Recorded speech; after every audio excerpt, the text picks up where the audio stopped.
Y entramos en tema, otra patología de la visión, pero no es glaucoma, no es catarata, y el nombre seguramente a ustedes les va a sonar extraño, pero las dos cirujanas oftalmólogas lo van a explicar con enorme claridad. Vamos a hablar del síndrome de pseudoexfoliación. Le parecerá extraño, las profesionales lo van a explicar de forma absolutamente clara. Se las presento. La doctora Alicia Martínez de Pacheco, un placer, y la doctora Rosario Varalo, el mismo placer. Pero antes de entrar en tema, yo te tengo que felicitar, Alicia, porque me ha llegado la noticia que la Asociación Panamericana de Oftalmología te condecora por tus 30 años de docencia. Sos una maestra realmente en la oftalmología, o sea, el programa y personalmente enormes felicitaciones, Alicia. Muchas gracias, ha sido algo realmente inesperado, que me ha dado realmente mucho placer, porque uno en general cuando trabaja con algo que uno quiere no espera ninguna remuneración desde el punto de vista de reconocimiento. Así que ha sido algo sorprendente. A mí me parece muy justo. Y soy de los que participo. Hay mucha gente que en los últimos años lo viene diciendo. Los reconocimientos en vida. Estoy de acuerdo. ¿Estás de acuerdo? ¿Están de acuerdo? En vida. Después no. Después ya no los vemos. Después, bueno, entremos en tema y vamos a precisarle al público que no quiero que se me asuste con esto del síndrome de pseudoexfoliación.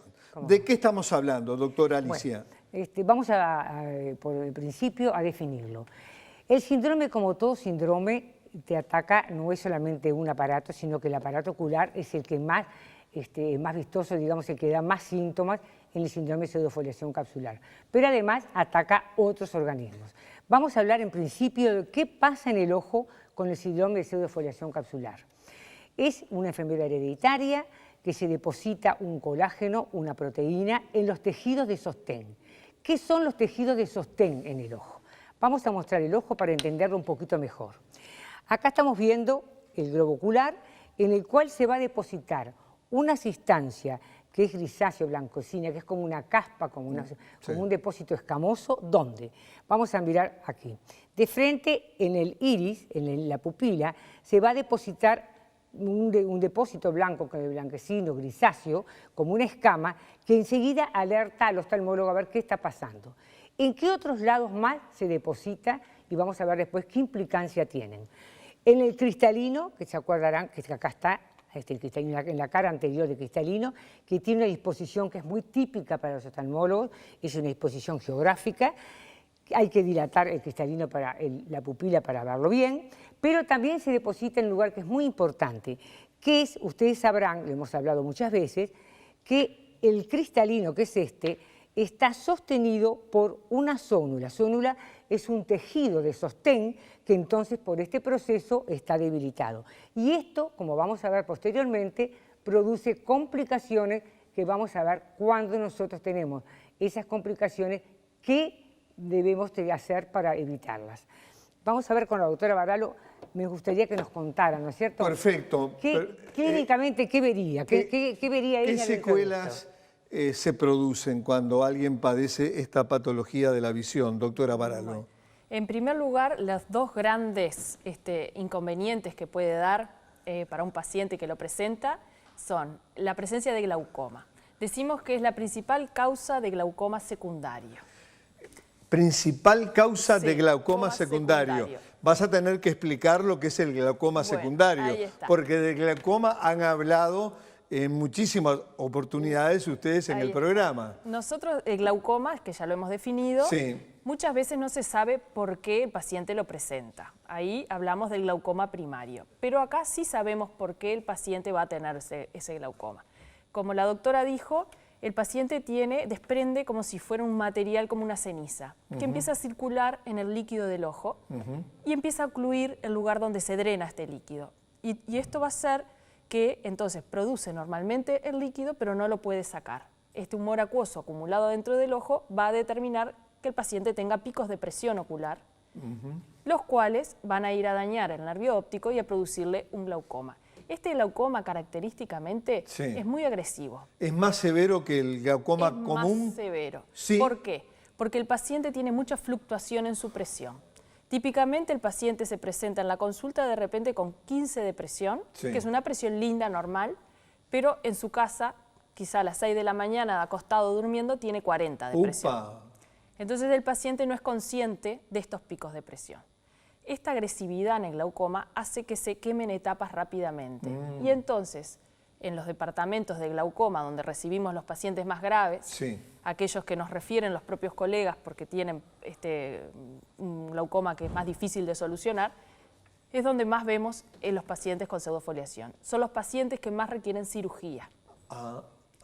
Ese es el tratamiento, digamos, la primera opción, la cirugía, o hay otros tratamientos antes de llegar a la cirugía. Siempre hacemos las mismas etapas. Colirios, cuando los colirios no alcanzan, si es posible se hace láser, y si no es efectivo, se pasa a la cirugía. Lo que pasa que esta historia que en un glaucoma común de repente es de años, en el glaucoma pseudofoliativo se acorta el periodo. Porque muchas veces es resistente a las terapias más inocuas, menos agresivas. Claro, claro. Y un paciente de estas características, doctora, con el glaucoma secundario, que es mucho más agresivo, como lo acabas de decir, después de la cirugía, ¿cómo queda? ¿Qué posibilidades tiene de recuperar visión o no, mantenerla? Recordemos que en el glaucoma, después que perdemos la visión, no hay posibilidad de recuperar. No hay posibilidad de recuperar. Entonces, nosotros estamos atentos a la pérdida de visión, antes de que la pierda del todo. Si vemos que con el tratamiento que estamos haciendo el paciente sigue perdiendo visión, tenemos que actuar antes de que la vaya a perder del todo. Entonces, para esto el paciente tiene que controlarse. Hay algo que a nosotros nos preocupa y siempre lo comentamos, es que los pacientes que tienen glaucoma no se toman la presión. Si usted tiene una hipertensión arterial, de repente se toma la presión una vez por semana. Si es diabético, capaz todos los días se hace un control de glicemia. Pero es increíble la cantidad de pacientes que tienen glaucoma, que se tratan, se medican y van al oftalmólogo 2 veces al año a tomarse la presión. Es insólito, pero es real. Qué increíble. Ahora, yo te digo algo, doctora. Por ejemplo, de los hipertensos, que hay 1 millón de uruguayos, la mitad, medio millón, no lo sabe porque jamás se controló la presión arterial. A mí estas noticias, estas realidades duelen realmente. Pero mirá que se dan en otro tipo de patologías. Hipertensos que no lo saben. Bueno, acá nosotros, el paciente que tiene glaucoma y que sabe que lo tiene, no tiene la costumbre o la cultura de estar preocupado en un buen sentido y ir a tomarse la presión. Muchas veces porque no tiene dónde ir, porque no la puede tomársela en la farmacia, ni lo puede hacer en su casa, entonces debe acceder a algún lugar con los servicios para poder hacerlo. Pero ¿puede tomarse la presión ocular en cualquier centro de salud? En cualquier centro de salud, sí. Públicas, centros de salud públicos y privados. Que tengan el servicio de control de presión ocular hecho por un oftalmólogo o un licenciado de oftalmología. Claro, esto es muy importante y es, digamos, uno de los leitmotiv de calidad de vida, empoderar de información a la teleaudiencia. Entonces, por eso me parece muy importante decir que lo que acabas de expresar es clave. Controlarse la presión ocular y saber si tu institución de salud pública o privada a la que concurrís tiene un aparato de presión ocular. Exacto, especialmente en este glaucoma que es por pseudofoliación, donde debo controlarme más seguido que los otros, porque si voy a perder la visión va a ser más rápido. Claro. Alicia, ¿con qué frecuencia se presenta este síndrome? Es más o menos entre un 22 a un 26% de los glaucomas en general. Pero hay países, por ejemplo en Escandinavia, donde el 75% de todos los glaucomas es por este tipo de glaucoma. ¿En Escandinavia? En Escandinavia. O sea, hay países en los cuales la predominancia es mucho mayor. Yo quería resaltar algo muy importante que lo hemos hablado siempre con la doctora, y que este tipo de glaucoma por pseudofoliación capsular tiene varias complicaciones que son muy importantes de consignar. La catarata, que acá lo estamos viendo en el cristalino que es aparece mucho más precoz.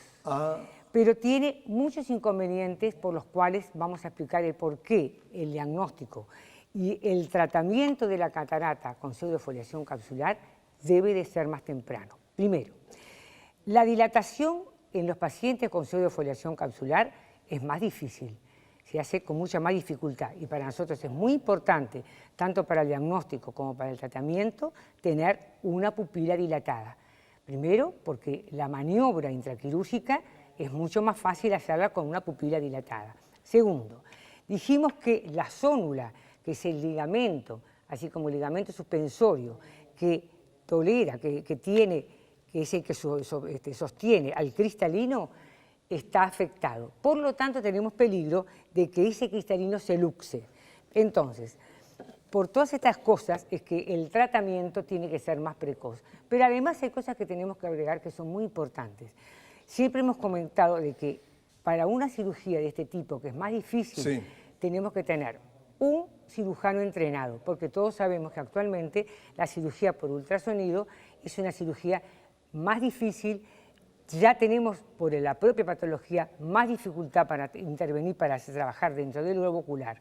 Y además tiene que ser con una tecnología de última generación para evitar de ese modo de hacer menos compresión, menos tiempo intraquirúrgico y evitarlo. Porque al tener también la pseudofoliación capsular y la zónula que está alterada, también puede caer el cristalino, como lo vamos a ver después en fotos, y se produce lo que se llama la pseudofoliación, el cristalino caído, la subluxación del cristalino. Entonces, por todo esto, porque no dilata, porque cuesta entonces hacer una extracción con mucha más comodidad, porque el paciente puede subluxarse, porque la zónula es más delicada, es que la cirugía del cristalino de catarata debe ser más precoz.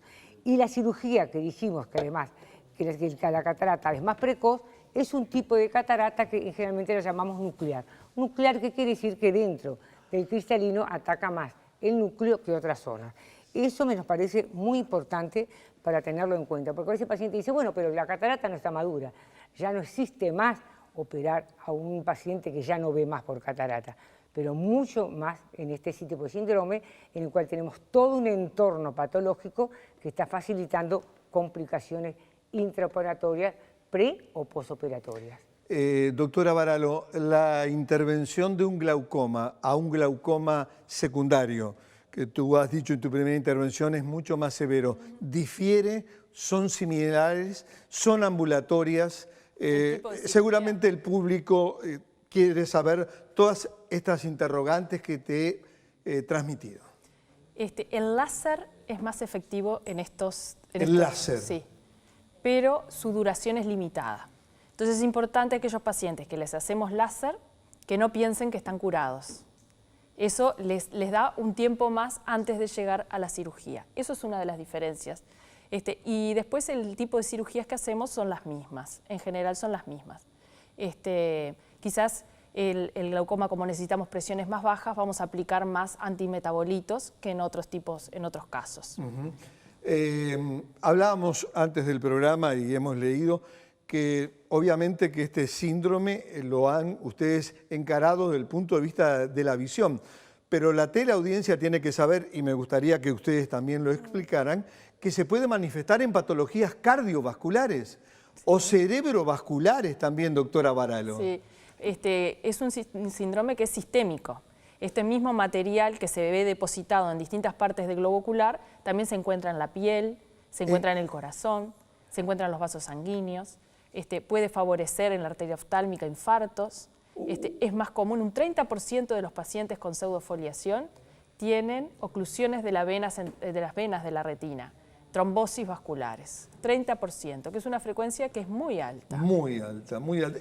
Es increíble lo que nos han transferido de conocimiento a todos, a nosotros y a toda la teleaudiencia sobre este síndrome. Obviamente, doctora Alicia Martínez, nos queda algo por informar al público televidente. Yo quería decir que del punto, la doctora nombró, pero le voy a resaltar, porque hay oclusiones de este tejido en la arteria carótida, en la arteria oftálmica y en la arteria central de la retina. Por eso es el porcentaje tan elevado que decía la doctora de oclusiones venosas. Por lo tanto, esto crea un síndrome de hipoxia, un síndrome de mala circulación, de mala oxigenación que se va sumando al globo ocular. Por eso cuando el paciente se le dice, bueno, es oportuno sacarle el cristalino, o vamos a ser muy concretos, muy exigentes en el control, hay que entenderlo de que esto es así.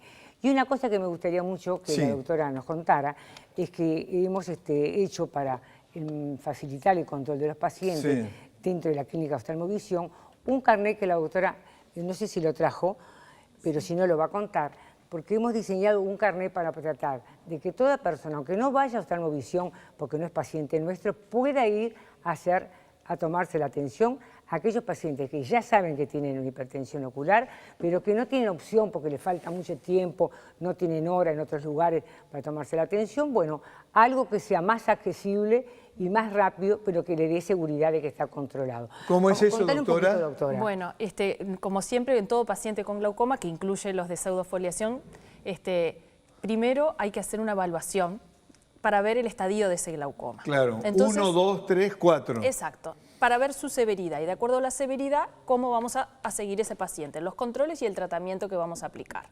Entonces, el carnet consta, por un lado, de esa evaluación, donde el paciente va a poder ver si él es leve, moderado, severo, va a poder ver si su ángulo es abierto o cerrado, marcado, porque después eso el médico que le va a indicar de repente medicación para las vías urinarias, cantidad de medicaciones de relajantes musculares. Siempre el médico a todo paciente con glaucoma le está preguntando, ¿usted tiene ángulo abierto o cerrado? Bueno, acá él lo va a poder ver y después, y nunca tienen idea, entonces nosotros se lo vamos a marcar con una crucecita para que ellos lo puedan ver y fácilmente visualizar y recordar. Y después van a tener todos los controles de presión. Y lo que dijo la doctora Alicia es muy importante porque, como decíamos, los pacientes a veces no tienen acceso, piden hora de repente en su sistema de salud para ver a su oftalmólogo y capaz que es muy largo el periodo para poder acceder a... Sucede y a diario recibimos consultas de pacientes que piden hora a un especialista y demoran 2, 3, 4 meses y yo entiendo la angustia de ese o esa paciente, Rosario. Bueno, entonces nuestros pacientes pueden venir y tomarse solo la presión de una manera que es muy accesible, solo ir por lo menos, aunque estén tratando en otro lado quizá, o quieran hacer una interconsulta y después continuar de donde ellos están, pero pueden venir a tomarse la presión para nosotros estar tranquilos de que el paciente está contenido y que no está haciendo esos picos de presión sin saber.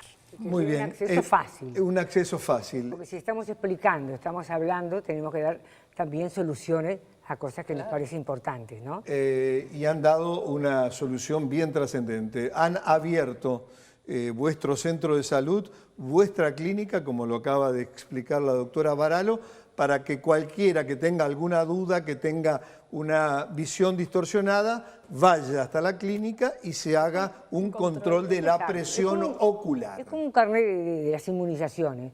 El individuo va a saber, porque nunca saben si es glaucoma abierto, cerrado, si es severo, si no es severo.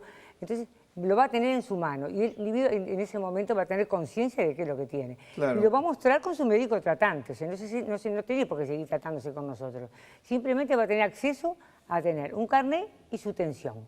Me parece que es una cosa que lo hemos pensado mucho y que es algo que podemos ofrecer. Es bien importante y esto me trae a colación un programa que pasamos hace muy poco de ustedes. Estaba tu hija, Alicia, estupenda.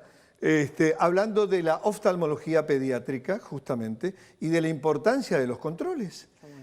Los controles ahora obligatorios, y en eso tú tenés mucho que ver, doctora Alicia Martínez de Pacheco, cuando estabas en el Ministerio de Salud Pública. Que bien le peleamos, ¿no? El pesquisamiento a temprana edad y que se prolonga a los 2, a los 5, a los 12, pero hay que seguir cuidándose la visión, doctora Alicia Martínez. Ahora lo tenemos, hemos tenido la suerte de ponerlo en el carnet de las inmunizaciones, fue una conquista enorme cuando trabajamos en el programa de salud ocular del Ministerio de Salud Pública.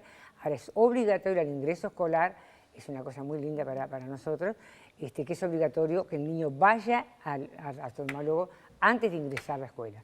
Es ese periodo maravilloso de tiempo donde podemos hacer tanta cosa. Muy bien, estamos llegando al final. Yo les tengo que agradecer muchísimo a ambas porque nos han abierto la cabeza. Seguramente el público, nosotros no conocíamos este síndrome de pseudoexfoliación y hoy lo han explicado con enorme claridad. Pero además han enviado mensajes muy importantes, Alicia y Rosario, que están en plena sintonía con el programa y que lo decimos a diario. Prevención, diagnóstico precoz, van de la mano para cualquier tipo de patología. Tenemos que aprender a querernos más. Y para querernos más, el diagnóstico precoz y obviamente incorporar hábitos saludables. Muy buen viaje a Colombia. Felicitaciones otra vez por esta condecoración de la Asociación Panamericana de Oftalmología, más que merecida. Doctora Alicia Martínez de Pacheco, quienes te conocemos hace muchísimos años, formás parte de esta casa, formás parte de Calidad de Vida, estás incorporada definitivamente. A ti también, doctora Rosario Varalo, un placer también por haberte tenido esta mañana y explicarle a la teleaudiencia esto que parecía tan difícil y ustedes lo han hecho tan fácil. Muchísimas gracias.